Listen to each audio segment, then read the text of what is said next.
Treat your life like a business. You want to know how? Keep watching. Hi you guys, we're back. Alright, so how you guys doing? I hope you're doing well. I have been away for a few weeks because I felt like it was necessary to take some time to, relax and get back into the mental frame to actually keep posting out videos and all. The truth is, whether or not you like this sort of thing, it's still a lot of work. So you want to ensure that you're not doing it from a place of exhaustion or from a place of tiredness. Next time I'm going to tell you guys about it. I feel like this time I just went away when I felt like I needed to, but going forward I'll let you guys know when I decide that I want to take a break. So that's about that. Anyway, we're back with another video. Let's jump right into it. Alright, so basically you've already seen the title of this video, and it's about treating your life like a business, because whether you like it or not, it is. The point of this video basically is that there are qualities that a business possesses that you're supposed to possess or you're supposed to exhibit in your life if you actually want your life to go well. So it's as simple as that. There are businesses that come, they stay for a month, they stay for a year, they stay for a few years, they pack up. The businesses that come, they're there 4 years, 5 years, 10 years, they are still a going concern. There are reasons for these things, because if you're not properly planning something, the chances of it going well is you can't bank on it. That's the point. You really want to treat your life like that to ensure that things are going well. Number one, periodic meetings. I work in a corporate environment, so I'm familiar with the day-to-day running of a business and how it works and things like that. And if you work in a corporate environment as well, you know these things. Or if you work with a team, whether it's not even if it's not like a rigid corporate environment, you know how these things work. People schedule meetings, whether it's monthly, whether it's weekly, depending on how often you think that you need it, depending on the nature of the business that you're doing. You want to do the same thing in your life. You need to be able to have a periodic assessment, whether it's a weekly meeting with yourself, whether it's a monthly meeting, but you need to ensure that you're doing these things to be able to check certain things in your life. For instance, let's use your finance as an example. You're spending money every day of your life because you have to settle certain needs. You have to take care of different expenses. If you're not having meetings with yourself, you may not necessarily be able to check how much do I need to ensure that I am able to take care of myself for a particular time duration. Am I able to save? Am I cutting into my savings? Am I doing this? Am I doing that? You need to be able to check these things, because if you're not having meetings, you can't check them. And if you can't check them, you can't improve. So whether it's with respect to your finances or whether it's with respect to qualities and characteristics in your life, you need to be able to check these things and do an evaluation periodically to be able to know, am I going in the right direction? Am I doing what I'm supposed to be doing? Am I heading where I'm supposed to be heading? Because if you don't check all those things, you eventually find out that your life is not improving. Because when you check these things, you then know the things that you need to do more of, the things that you need to do less of, the things that you need to re-strategize with respect to, and things like that. So that's about it. So make sure that you're having a periodic assessment of yourself, of your habits, of your life, of things that are happening to you, with you. Ensure that you're doing that. Number two is awareness. Now, for a business to continue to progress, for a business to continue to work well, there needs to be awareness. The business needs to be aware of the people in it. So there needs to be awareness with respect to the culture. There needs to be awareness with respect to individuals. There needs to be awareness with respect to teams and departments. You want to know what each person is capable of. You want to understand weaknesses. You want to understand strengths. You need to understand those basic things in order to ensure that you're taking decisions that actually lead to the continuous progress of the business. Now, if you apply that to yourself as an individual, you need to be self-aware. You need to understand yourself. You need to know what makes you tick. You need to know what things do I do, or what things do I engage in that actually enhances my mood or uplifts me, or that enhances my productivity or increases or improves my efficiency. You need to be able to understand things like that about yourself so that you're able to make the necessary changes. Because if you don't understand the things that are happening with you, the things that you're doing with your time, the things that are overwhelming you, the things that are holding you back, the things that are propelling you, it's a case of how do you know where to apply pressure and where to reduce pressure. A business now, when they come to a level of awareness, knows this person is no longer useful to us, or this thing is no longer useful to us, because we've assessed it and we've seen that this is how it is working and it is not working efficiently, or it's not working in furtherance of the collective goal of this business. So we don't want to continue doing it. So we want to take it out. You too, as an individual, should be able to do things like that. You check yourself and you be like, okay, I wake up at this time or I sleep at this time. Is it working for me or not? You check it. You also check and say, I eat this and I eat that. Maybe when I eat this, I feel so full, I can't do anything. Or maybe when I eat this, I feel very good and I'm able to move around, feeling energetic and things like that. You need to actually pay attention to yourself to actually understand these things, because if you're not paying attention, you can't really make significant progress.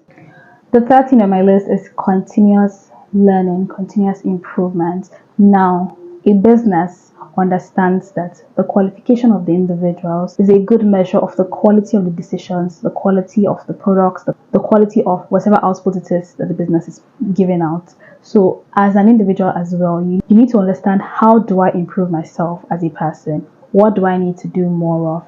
What courses do I need to take? What do I need to learn? What do I need to pay attention to? What do I need to watch videos about? What do I need to listen to teachings about? Because if you're just going on with your life without trying to make improvements, it's a case of, at some point, things won't be able to work, because the world is constantly changing. Things are moving on to higher levels. You too, as an individual, you also need to move. You also need to be able to make improvements, because if you're not doing that, the chances that you come to a point where you're no longer relevant is very high. So it's a case of, you need to ensure that you're improving yourself. In a business, for instance, maybe they pay for courses, they pay for professional exams and things like that for employees to take, because they're trying to improve the quality and the efficiency of the business. And now, if we're checking it, it's the individuals that make up the business, because the individuals are the ones who are actually executing things for the business. The business can't do anything by itself. So that's the same way, you as an individual, you need to see yourself like that, because if you're not doing things to improve yourself, you will not be able to keep up in this ever-changing world. Now, I'm not saying that you should follow every single trend or learn every single thing. No, that's not the way. You need to check which ones are beneficial to me in my pursuits, or which ones are beneficial to me with respect to my goals, and then you can decide which ones you need to pay attention to. You need to ensure that you're constantly learning things, whether it's with respect to things that you like, whether it's with respect to your profession, whatever it is, you need to keep learning to continuously improve yourself. Okay, so the next thing on my list is balance. Now, talking about balance in a work environment may be a bit across, because we understand that a lot of the times things are not really balanced in the office or like in corporate environments. It's a case of people are putting a lot of time and then they're not able to balance out like other areas of their life, maybe their social life, things like that. Anyway, that notwithstanding, I'm still going to address balance, because there is still some level of balance that businesses and corporate organizations still try to imbibe in their work culture. Say, for instance, in organizations, you see end of year parties being done, you see team bonding events being organized, you see a few things like that. So now that's the same way in your life. You need to also establish some level of balance, because at the end of the day, we're human beings and we're made up of different things. You need to fuel different areas of your life to actually come to a point of fulfillment. Your entire life cannot just be about your work. Your entire life cannot just be about relaxation and enjoying yourself. Your entire life cannot just be about one particular thing, because that's not how human beings are made up. You need to be able to make time for different things. So you need to be able to make time for work or whatever your profession is. You need to be able to make time to relax and enjoy yourself.